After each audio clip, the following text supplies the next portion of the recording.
Olha, agora nós vamos lá ao litoral. Uma grande operação foi montada para cumprir mandados de prisão contra pessoas que estavam aqui no Piauí suspeitas de participação num roubo milionário.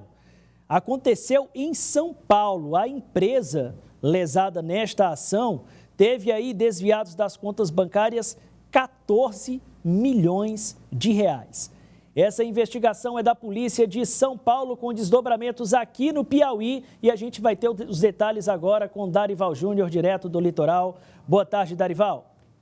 Boa tarde, Tiago, para todo mundo que acompanha a gente. A Polícia de São Paulo é a Superintendência de Operações Integradas, que teve essa integração aqui com a Polícia, a Secretaria de Segurança Pública aqui do Piauí, através da Superintendência de Operações Integradas, a Força Estadual Integrada de Segurança Pública e também da Polícia Civil do Piauí. Esse cumprimento foram 5 mandados de prisão hoje pela manhã aqui em Parnaíba, que é a região norte do estado. Esses presos fazem parte dessa operação que é nomeada Operação Teia, que é coordenada pela primeira Delegacia de Polícia de Investigações de Roubos e Latrocínios, que é do Departamento Estadual de Investigações Criminais lá do estado de São Paulo, Tiago. Aqui no Piauí foram 3 homens, 2 mulheres acusadas de envolvimento numa quadrilha que já era investigada desde o ano passado pelo roubo de 14 milhões de reais ocorridos em São Paulo em agosto do ano passado. Esses piauienses, eles foram ouvidos, foram encaminhados aqui para a Central de Flagrância de Parnaíba hoje pela manhã e ainda estão sendo ouvidos aqui pelo delegado Felipe Bonavides. A gente vai ouvir, inclusive, o delegado Felipe Bonavides, que traz mais informações e detalhes sobre esse caso. A Superintendência de Operações Integradas, por meio da Força Estadual de Segurança, deu cumprimento a 6 mandados de busca e apreensão e de prisão temporária. Essas pessoas foram ouvidas e estão sendo investigadas no bojo de um roubo acontecido no estado de São Paulo, onde foram desfalcados cerca de 14 milhões de reais que foram remetidos a diversas contas ao redor do país. Os suspeitos no Piauí teriam recebido valores nas contas vinculadas ao nome deles e a participação e o nível de conhecimento deles acerca da ocorrência criminosa está sendo apurado para fins de decretação de preventiva, prorrogação da temporária ou mesmo a soltura, caso não se confirme uma participação mais efetiva. Isso ficará a cargo do juiz competente, que é o juiz de São Paulo.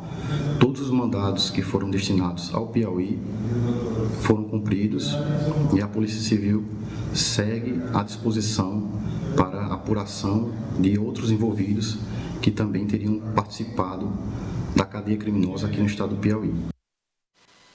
Olha, Tiago, essa empresa, a empresa de empreendimentos imobiliários, que teve esse desfalque de 14 milhões de reais que foram realizados aí, possivelmente após ao resultado das investigações por transferências bancárias. Ao todo, a polícia está cumprindo ainda, são 77 mandados de busca e apreensão, 76 mandados de prisão. Tiago.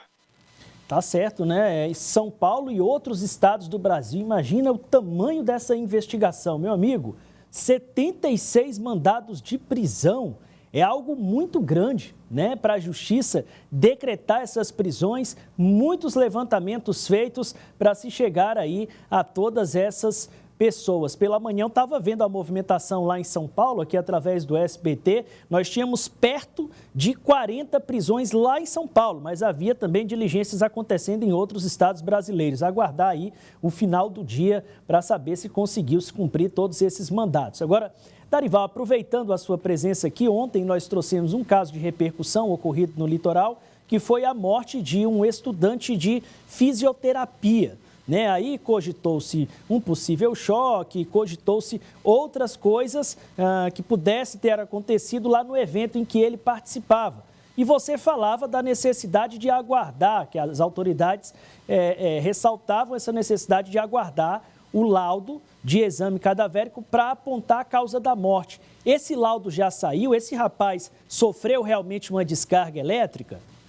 Pois é, olha, Tiago, o Felipe Costa, um rapaz de 23 anos, ele é de Ibiapina, que é aqui a 200 quilômetros de Parnaíba. Ibiapina é aqui no Ceará. Estudante de fisioterapia, a perícia não encontrou, por exemplo, um exame realizado, um exame cardíaco, a causa da morte através de um choque. Também a perícia que foi realizada no palco não encontrou nenhum indício de que alguém pudesse tomar um choque na situação. Não havia uma tomada que fornecesse, que oferecesse tal perigo e também nenhuma espécie de fio de escapado, né?